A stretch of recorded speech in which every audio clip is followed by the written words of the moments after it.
बिस्मिल्लाहिर्रहमानिर्रहीम। आज हमारा फिज़िक्स का 19वां लेक्चर है जिसमें हमने मैथ्स और वेट के बारे में पढ़ना है।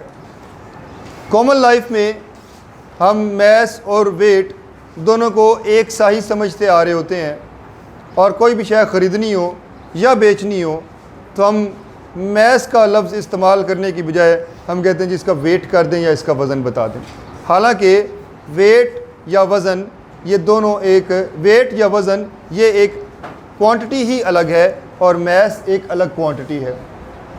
मैथ्स के बारे में अगर हम पढ़ें, मैंने इस तमाम टॉपिक को पॉइंट्स की शक्ल में लिख दिया है क्योंकि ये टॉपिक शॉर्ट और लॉन्ग दोनों के लिए अहम है। बाज़ औक़ात सवाल आ जाता है differentiate between mass and weight, mass और वेट में फ़र्क बयान करें, और ये सवाल 4 नंबर का लॉन्ग क्वेश्चन के तौर पर आ जाए तो इसी तरह आप 5-5 पॉइंट्स अलग-अलग लिख लीजिएगा। यहाँ पर एक बात वाज़ेह कर दूँ कि जब भी वर्ड डिफरेंशिएट आएगा आपके पेपर में, चाहे वो शॉर्ट में आए या लॉन्ग में आए, कोई भी सवाल हो, चाहे वो केमिस्ट्री से मुतल्लिका हो, बायो से मुतल्लिका हो या फिज़िक्स से मुतल्लिका हो, तो उसको आपने इसी अंदाज में लिखना है। कुछ स्टूडेंट्स को आदत होती है कि पूछा डिफरेंशिएट का ही जा रहा होता है, वो अलग पहले मैथ्स का अगर पूछा गया तो मैथ्स के बारे में लिख देंगे, नीचे वेट का लिख देंगे। ऐसे पैराग्राफ्स की शक्ल में नहीं लिखना, उनको आमने सामने रख कर आपने फ़र्क बयान करना है, ये बेहतर तरीक़ाकार होता है। अब अगर आप किताब में देखो तो ये एक पैराग्राफ की शक्ल में सारा लिख दिया गया है, मगर मैंने कोशिश की है कि इसको पॉइंट्स की शक्ल में लिख दूं ताकि याद करना भी आसान रहे और याद रखना भी आसान रहे। मैथ्स की तारीफ़ में सबसे पहले बयान किया जाता है कि it is the quantity of matter. Quantity हम कहते हैं मिकदार को और मैटर हम कहते हैं मादा को। मैथ्स जो है ये दरअसल मादा की मिकदार है जो एक जिस्म रखता है। अगर मैं इस टेबल की बात करता हूँ और इस टेबल पर मैं चेक करना चाहूँ कि कितनी लकड़ी लगी हुई है, तो यहाँ पर लगी तमाम लकड़ी की जो मिकदार है वो लकड़ी का मैस होगा। आप इसको चेक करेंगे, तोल लेंगे, आप कहेंगे जी 10 किलो लकड़ी लगी हुई है इसके ऊपर, तो वो 10 kg या 10 किलोग्राम वो इसका क्या होगा, मैस, लकड़ी का मैस होगा। और अगर ये चेक करना चाहूँ कि इस पर लोहा कितना इस्तेमाल हुआ है, तो लोहे की जितनी मिकदार इस पर इस्तेमाल हुई है वो इसका मैस होगा। आप कहते हैं जी इस पर 30 किलो लोहा इस्तेमाल हुआ, तो 30 किलो जो होगा वो इसका मैस होगा लोहे का।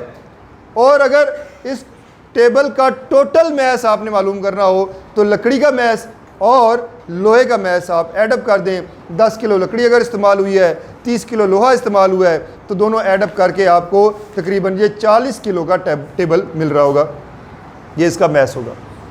मैस एक स्केलर क्वांटिटी है। कौन सी क्वांटिटी है? स्केलर क्वांटिटी है। और स्केलर क्वांटिटी कौन सी क्वांटिटी होती है? स्केलर क्वांटिटी वो क्वांटिटी होती है जिसको बयान करने के लिए सिर्फ ज़रूरत पड़ती है किसकी? मैग्नीट्यूड की। किसकी ज़रूरत पड़ती है? मैग्नीट्यूड की ज़रूरत पड़ती है। और अगर वेट की बात करें, अब मैं इसके साथ ही वेट की तरफ आऊँगा, तो वेट हमारे पास जो है ये फोर्स है। वेट क्या है? आप कई जगहों पर आगे जाकर पढ़ेंगे कि W = F या F = W। ये फोर्स को कैपिटल F से ज़ाहिर किया जाता है और वेट को स्मॉल w से ज़ाहिर किया जाता है। कैपिटल W जो है वो वर्क के लिए इस्तेमाल होता है, यूनिट 6 में हम इंशाल्लाह पढ़ेंगे। तो ख्याल कीजिएगा, अगर आप स्मॉल की जगह कैपिटल यूज़ करेंगे तो क्वांटिटी ही चेंज हो जाएगी, और कैपिटल की जगह स्मॉल यूज़ करेंगे तो भी क्वांटिटी चेंज हो जाएगी।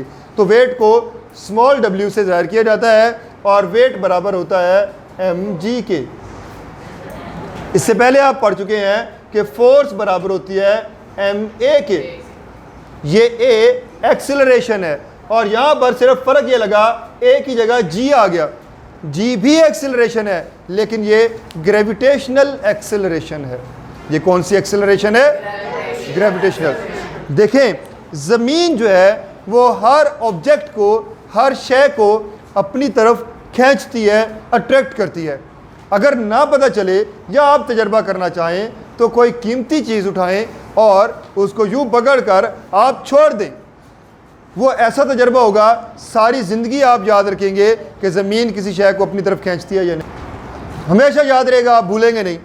क्यों? जाहिर है कीमती चीज़ जब ऊपर से नीचे गिरेगी वो बचेगी तो नहीं ना।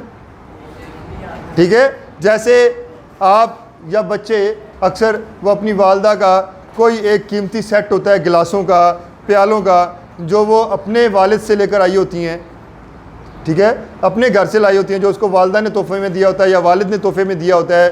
तो बच्चा अचानक उस गिलास को तोड़ दे तो बड़ा दुख होता है वालदा को कि ऐ तो मेरे प्यो ने मैंने दिता सी, कि ये तो मुझे मेरे वालिद ने दिया था, या ये तो मुझे फ़लाँ ने तोहफे में दिया था, तो तुमने इसे तोड़ दिया। तो खैर ये एक मजाक की हद तक इस बात को रखिएगा, वाकई जाकर किसी कीमती चीज़ पर तजर्बा ना करने लग जाइएगा। तजर्बा करने के लिए ये मार्कर काफ़ी है, या बहुत दिल करे तो आप ज़रा 100 रुपये का नोट निकालें और उसको ऊपर से नीचे गिराएं, छोड़ दें। ऊपर आपने घर की छत पर खड़े होना है और नीचे देखने कोई 4-5 लड़के हैं या नहीं हैं। अगर 4-5 लड़के नीचे खेल रहे हैं तो फिर आपने 100 रुपये का नोट निकाल कर चेक करना है कि ये ग्रेविटी इसको नीचे लाती है कि नहीं लाती। ठीक है, वो ग्रेविटी उसको गायब कर देगी, खबर कहते हैं गुम हो जाएगा नोट। खैर बात यह है कि ज़मीन हर शय को अपनी तरफ अट्रैक्ट करती है, खींचती है। ठीक हो गया, जब उसे अपनी तरफ खींच रही है तो इसका मतलब ज़मीन हर शय पर फोर्स लगा रही है। उस फोर्स की वजह से हमें मिलता है वेट, हमें वेट मिलता है।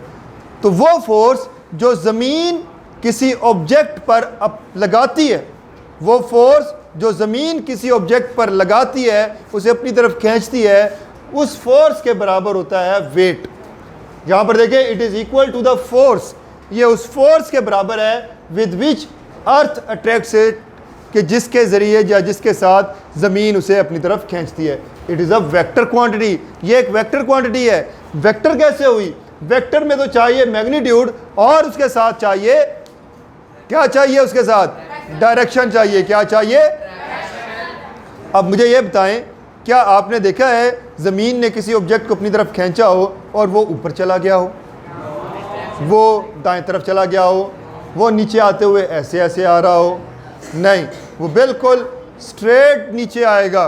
ज़मीन उसे अपनी तरफ सीधा खींच रही होती है। इसका मतलब ज़मीन जो फोर्स लगा रही है किसी बॉडी पर, उसकी एक ख़ास डायरेक्शन है, डाउनवर्ड। वेट की डायरेक्शन हमेशा किधर को होगी? नीचे की जानिब, डाउनवर्ड। तो वेट की जब डायरेक्शन है तो वेट हमारे पास एक वेक्टर क्वांटिटी है। मैस एक स्केलर क्वांटिटी है और वेट एक वेक्टर क्वांटिटी। थर्ड पॉइंट है, it does not change with change of place. Mass जगह को तब्दील करने से बदलता नहीं है।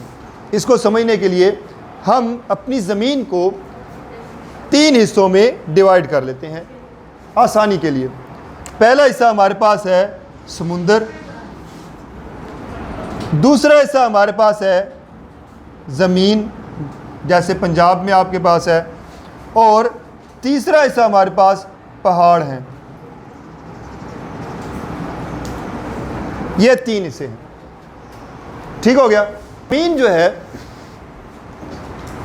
उसको 3 हिस्सों में मैंने अपनी आसानी के लिए तकसीम कर दिया। मुझे बताएं, एक मैग्नेट हो मेरे पास, ये एक मैग्नेट है और इसके करीब मैं एक लोहे का टुकड़ा रख दूं और एक थोड़ा सा दूर रख दूं। फैज़ान सरफराज, ये मैग्नेट इस लोहे के टुकड़े को ज़्यादा कुव्वत से अपनी तरफ खींचेगा या इस लोहे के टुकड़े को ज़्यादा कुव्वत से खींचेगा? जो करीब है उसे ज़्यादा कुव्वत से अपनी तरफ खींचेगा और जो दूर है उस पर कुव्वत कम लगाएगा। मैग्नेट के बारे में हम जानते हैं। इसी तरह ज़मीन जो है वो उस ऑब्जेक्ट को अपनी तरफ ज़्यादा फोर्सफुली खींचेगी जो ज़मीन के करीब होगा। अब एक ऑब्जेक्ट मिसाल के तौर पर अहमद अली तारिक है। अहमद अली तारिक यहाँ पर इस पहाड़ पर मौजूद है और जो शहजाद खान है वो कश्ती लेकर यहाँ पर पानी में मौजूद है। मुझे बताएं कौन ज़्यादा करीब है, शहजाद खान या अहमद अली तारिक? ज़मीन के। शहजाद खान ज़्यादा करीब है, ठीक है ना? शहजाद खान ज़्यादा करीब है ज़मीन के सेंटर के, ठीक है ना? शहजाद खान ज़्यादा करीब है ज़मीन के सेंटर के, जबकि जो अहमद अली तारिक है वो दूर है। तो जब शहजाद खान ज़मीन के ज़्यादा करीब है तो फिर इसका मतलब ये हुआ कि ज़मीन इस पर ज़्यादा फोर्स लगा रही है और इस पर कम फोर्स लगा रही है। ये बात क्लियर हो गई? अब मैं वापस आता हूँ इस पॉइंट की तरफ ताकि इसको क्लियर कर पाऊँ। थर्ड पॉइंट को, ये पॉइंट था it does not change with change of place. आपने एक तोड़ा गंदम का लिया है 50 किलोग्राम का, लाहौर से आप लिया, लेकर आप कराची चले गए। क्या ऐसा हुआ कराची जाते जाते वो तोड़ा 50 की बजाय 51 किलो हो जाए? नहीं हो, 50 ही रहेगा। उसको आप लेकर मरी चले गए, ऐसा हुआ मरी जाते जाते वो 50 की बजाय 49 किलोग्राम हो जाए? नहीं होगा। इसका मतलब कि मैस जो है वो जगह बदलने से चेंज नहीं होता। ठीक हो गया? लेकिन वेट चेंज होता है। वेट कैसे चेंज होगा? मैंने वेट के बारे में कहा था कि वेट वो फोर्स है जिस फोर्स से ज़मीन किसी ऑब्जेक्ट को अपनी तरफ खींचती है। अब मैं यहाँ पर कह रहा था कि शहजाद खान को ज़मीन ज़्यादा क़ुव्वत से खींच रही है और अहमद अली तारिक को कम क़ुव्वत से खींच रही है। इस पर फोर्स ज़्यादा लग रही है और इस पर फोर्स कम लग रही है। जब इस पर फोर्स ज़्यादा लग रही है ज़मीन की तो इसका वेट ज़्यादा होगा, और इस पर फोर्स कम लग रही है तो इसका वेट कम होगा। आप देखते हैं स्पेसशिप में, खिला में लोग जो हैं वो स्पेसशिप के अंदर उड़ रहे होते हैं, तैर रहे होते हैं। अगर आपने मूवीज़ में या ड्रामों में देखा हो, स्पेसशिप में वो तैर रहे होते हैं। क्यों तैर रहे होते हैं? वहाँ पर वेट नहीं होता उनका, वो वेटलेस हो जाते हैं, वेट ख़त्म हो जाता है। जी, वेट ख़त्म हो जाता है, तो इस वजह से वो तैर रहे होते हैं। अब अगर उन्होंने चलना हो, आप देखते हैं कई स्पेसशिप में लोग बैठे होते हैं, चल भी रहे होते हैं स्पेसशिप के अंदर, तो वहाँ पर वो आर्टिफिशियल ग्रेविटी पैदा कर लेते हैं। आर्टिफिशियल ग्रेविटी जब पैदा कर लेते हैं तो फिर इसलिए वो वहाँ पर आसानी से रह पाते हैं। समझ आ गई बात? इसी तरह आप कुछ मूवीज़ देखें जो मार्स से मुतल्का हो, मून से मुतल्का हो, तो लोग वहाँ पर आपको चलते हुए प्रॉपर नज़र नहीं आएंगे, वो ऐसे जंप करते हुए नज़र आएंगे। एक जंप लगाएंगे और वो कहाँ जा उतरेंगे, फिर दूसरा जंप लगाएंगे, कहाँ जा उतरेंगे, वो इस तरह। वहाँ पर ग्रेविटी बहुत कम होती है। ज़मीन की ग्रेविटी हमें इतनी मिल रही होती है कि हमें यहाँ पर आसानी से चलना पड़ता है। उसके बाद किलोग्राम, जो मैस है, मैस को हम किलोग्राम में मेजर करते हैं, जबकि वेट को हम न्यूटन में मेजर करते हैं। मैस को मालूम करने के लिए, मेजर करने के लिए हम बीम बैलेंस का इस्तेमाल करते हैं,